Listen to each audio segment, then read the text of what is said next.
They laughed at him at recess, in the hallways, even in class.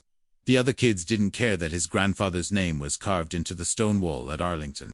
They only saw an old jacket he wore, faded jeans, and shoes a size too big. "Your grandpa was a nobody," one of them sneered, knocking his books to the ground. All those medals don't mean anything now, but what they didn't know, what no one had told them, was that this quiet boy with the tired eyes carried the blood of a hero, who had once pulled 3 wounded men from a burning Humvee under sniper fire. His grandfather had earned the Medal of Honor, and died before he could tell his grandson what real courage meant. He never spoke of the legacy. He didn't need to. Until one day, a convoy rolled up to the school gates, Navy flags flapping. An admiral himself stepped out. He wasn't there for the principal. He wasn't there for a ceremony. He was there for the boy they mocked, and everything changed. Micah Thompson walked through the school gates each morning with his eyes low and his shoulders drawn in. He wasn't just quiet. The kind of quiet that came from carrying something heavier than books. He was the kind of kid who didn't fit into today's world of noise and trends. His jacket, olive drab and worn at the cuffs, had belonged to his grandfather. He wore it like armor, even when it got him laughed at. It wasn't long before the teasing began. They called him Army Brat, War Freak, and worse. A group of kids from athletic families, football players, and loudmouths zeroed in on Micah's silence and made it their target. They mocked his clothes, his old stories, and most of all, the medal he carried in his backpack, a replica of the Medal of Honor his grandfather had earned in Iraq. He never showed it off, never bragged. But one day, they found it while rummaging through his locker. "What's this, a toy?" one sneered, tossing it to the ground. Micah didn't pick it up. He just stared at it, his jaw clenched, breathing hard through his nose. That belonged to a man who died saving lives. The boys laughed harder, but Micah wouldn't crack. Because in his heart, he knew the truth. His grandfather, Master Sergeant Eli Thompson, wasn't just a name etched in metal. He was one of the real war heroes, a man who earned his medal in a war zone no teenager could even imagine. Sergeant Thompson had pulled his team out of a firestorm in Fallujah, taking shrapnel to the spine while shielding a wounded soldier with his own body. Micah had memorized the citation, every line of it, not because someone told him to, but because it was the only connection he had to the man who never made it back from deployment. Still, not a single teacher stepped in. No one corrected the bullies. To them, Micah was just struggling to fit in, and in a world where sacrifice is sometimes forgotten, even a Medal of Honor story can be buried under social indifference. At home, things weren't easier. His mother worked double shifts at the local diner, and the small apartment they lived in had one photo framed on the wall: Sergeant Eli Thompson in his dress blues, standing beside a flag-draped casket. That was the last time Micah saw his grandfather's face. Every night, Micah sat at the foot of his bed and took out the medal, worn around the edges, but still shining with purpose. He didn't cry. He just looked at it, held it to his chest, and whispered the words his grandfather once wrote in a letter from Iraq: "Courage, kid, isn't about looking strong. It's about standing up even when you feel alone." He was 13, and already he was learning the painful weight of legacy, what it means to be the descendant of a forgotten hero, in a world too distracted to care. But what Micah didn't know was that someone had been watching. An old friend of his grandfather's, a man who wore stars on his collar, a man who had made a promise at a graveside long ago, and that promise was about to come alive. Rear Admiral James Keating had seen war up close, the kind of war that left scars far beyond the battlefield. He had served alongside Master Sergeant Eli Thompson during one of the bloodiest phases of the Iraq War. Keating was a young Navy officer. Back then, embedded with Army ground forces for coordination, he owed his life to Eli. Twice, to be exact. And when Eli was killed during a rescue mission, Keating was the one who delivered the folded flag to Micah's mother. At the funeral, as taps echoed across the cemetery, Keating leaned in and whispered to the casket, "I'll look after your boy." It wasn't an oath said aloud. It wasn't written down, but it was real. And like all real military promises, it wasn't to be broken. Years passed. Keating rose through the ranks, but he never forgot the letter Eli once sent him during deployment. It had a photo of a newborn boy, and a line that read, "Meet Micah. He's got my stubborn eyes. Teach him courage if I can't."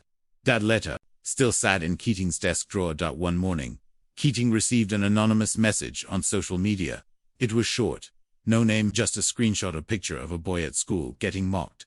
surrounded by laughter and pointing fingers. Someone had caught it on their phone. The boy's face was familiar. The jacket even more so. Keating's heart dropped. Micah. He made one call to the Pentagon to clear his schedule. Then another to a retired Marine sergeant named Cole. Now, a driver on base. And finally, he called the school. When the principal picked up, Keating introduced himself. Rear Admiral James Keating, U.S. Navy. A pause. Yes, sir. I'm coming to visit a student. His name is Micah Thompson. The voice on the other end stuttered.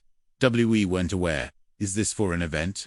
No, Keating said, his tone as sharp as a salute. This is personal. The next day, the sound of military convoy engines broke the quiet of the school morning. 6 dark vehicles pulled up in front of the schoolyard.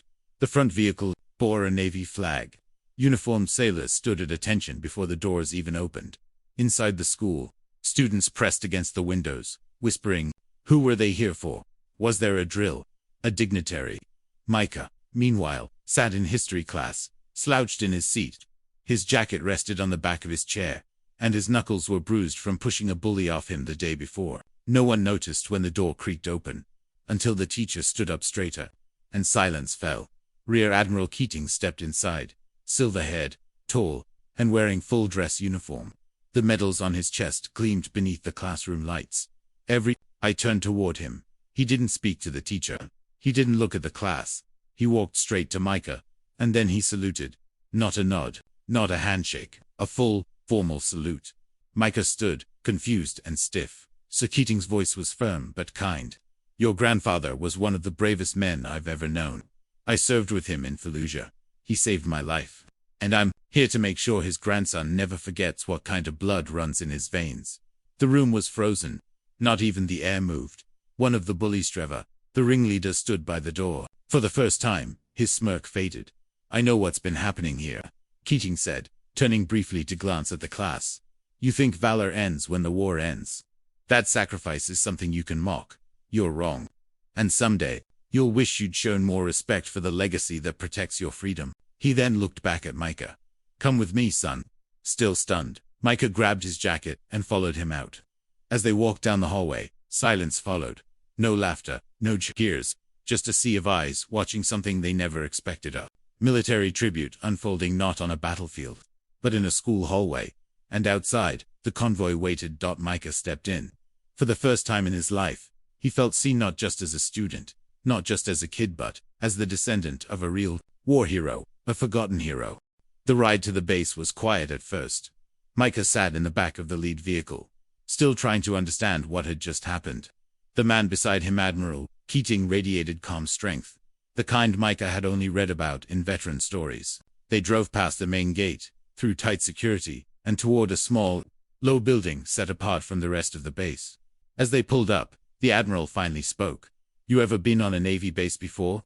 Micah shook his head. No, sir. Keating smiled slightly. Then I think it's time you see something your grandfather never talked about. Something sacred. Inside the building was a room unlike any Micah had ever seen, lined with glass cases, shadow boxes, and handwritten letters. The walls told stories of unsung heroes, soldier sacrifice, and battlefield courage. It wasn't open to the public. This was known among senior officers as the Valor Room, a space where the Navy and Army honored those who had gone beyond the call of duty, and those who had been forgotten. Keating motioned toward one display at the center. There it was, a photo of Eli Thompson, just 29 years old, smiling with dust-covered gear and eyes filled with fire. Next to it, the tattered patch from his uniform, his citation, and a spent casing from the last firefight. He'd survived.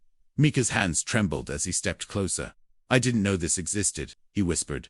No one outside command does, Keating replied. But your grandfather belongs here. He's part of something bigger, something eternal. And so are you. Micah ran his fingers along the edge of the glass, as if reaching across time. He didn't feel embarrassed anymore, or small, or mocked. He felt connected to all the names, all the legacies, all the real war heroes, who had done extraordinary things, without needing a spotlight. The Admiral stood beside him. Your grandfather saved my life during a convoy ambush in Ramadi, pulled me out of a burning MRAP with his bare hands. We lost 4 men that day, but Eli, he wouldn't let me be the 5th. Micah turned, his voice soft. Why didn't anyone tell me that? Because Eli didn't want glory. He wanted his grandson to live free, not weighed down by his shadow. But now it's time, you newbie, 'cause you're strong enough to carry it. They sat down at a table in the back of the room, surrounded by letters from soldiers to their families, many written just days before they died. One in particular stood out. It was from Eli addressed to Micah. "Your mum gave this to us after the funeral," Keating said, sliding the envelope across. "She couldn't bear to open it. But I think you're ready now." Micah's fingers shook as he tore it open. The handwriting was messy, but unmistakably his grandfather's. "Hey, Micah, you're probably too young to read this now, but if you're seeing it, it means you're growing up in a world I hoped I helped shape. Maybe you're facing things that feel unfair. Maybe people don't understand what's in your heart. But never forget this. Courage isn't loud. It doesn't boast. It doesn't need an audience. Courage stands up, even when it's alone. That's who you are. And I'm proud of you already. Love you, kid." "Grandpa, Eli." Micah's vision blurred, not from sadness, but from pride. He finally understood why his mother had worked 2 jobs to keep that jacket clean. Why she stared at the flag folded in the box, but never cried in front of him. Why his grandfather's name wasn't spoken often, but always hung in the air, like a whisper of honor. He wasn't just carrying a name. He was carrying a legacy. Back at school, whispers spread like wildfire. The convoy, the Admiral, the salute, the truth. By lunchtime, even the teachers were pulling up Eli Thompson's Medal of Honor citation on their phones. Some looked embarrassed. Others just stared at the photo of the man who'd done more than most would ever know. And the bullies? They watched it all unfold, in silence, humbled by something they didn't yet understand. They had mocked a boy, without knowing they were mocking a nation's finest. A week had passed. Micah sat in the auditorium, surrounded by students, faculty, and unfamiliar faces in dress uniforms. The school had called a sudden assembly, though no one knew exactly why, only that the Admiral had returned. Whispers buzzed through the rows of chairs. "Is this about that kid? Are they giving him something? Did you see that Navy convoy again?" Micah didn't want attention. He hadn't asked for it. But this time, when the Admiral's boots echoed across the stage, he didn't shrink into his seat. He stood. Tall Rear Admiral Keating stepped up to the podium, flanked by 2 Marines and a young Army officer. "This school," Keating began, voiced resonant and calm, "sits in a peaceful community. But peace doesn't exist without sacrifice. Today, we gather not to celebrate combat, but to recognize courage, quiet, humble, unseen courage passed down from those who gave everything." He motioned to Micah, who hesitated, and then walked slowly up the steps. Keating continued.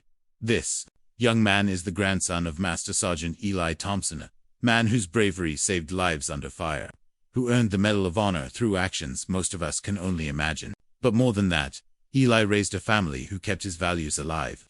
The room was silent. This boy was bullied, mocked, and overlooked, but he never used his pain to strike back. He never claimed honor for himself. That, to me, is a mark of strength far rarer than medals. Keating reached into a small case and pulled out a folded flag, the same flag that had once covered Eli's casket. "Micah," he said, his voice thick with emotion, "this was presented to your family in grief. Today, I returned it to you in pride. Because you, like your grandfather, have shown what it means to walk with quiet dignity." Micah took the flag in both hands. His eyes welled up, but he didn't look away. Then, something remarkable happened. One by one, every uniformed officer in the room rose and saluted. Slowly, deliberately. No words, no applause, just silence and respect. Even the teachers stood. Even the students who once teased him stood. The boy who had once eaten lunch alone now stood under the weight of a nation's gratitude. Not because he'd won a fight, but because he carried the spirit of a man who had. Outside, as the crowd dispersed, Keating placed a hand on Micah's shoulder. "You don't have to be your grandfather," he said. "You just have to remember him. That's how legacies live." Micah looked up at him. "I will." And he meant it. From that day forward, Micah no longer wore the jacket because it was his only coat. He wore it because it was a symbol, a story, a tribute, a living thread in the long fabric of sacrifice and service. Years later, Micah would join the Navy quietly, just like his grandfather. He never told many people. He didn't have to, because some legacies speak for themselves. Asterisk. If this story touched your heart, honor a forgotten hero today, share their name, carry their legacy, and let the world remember what true courage looks like.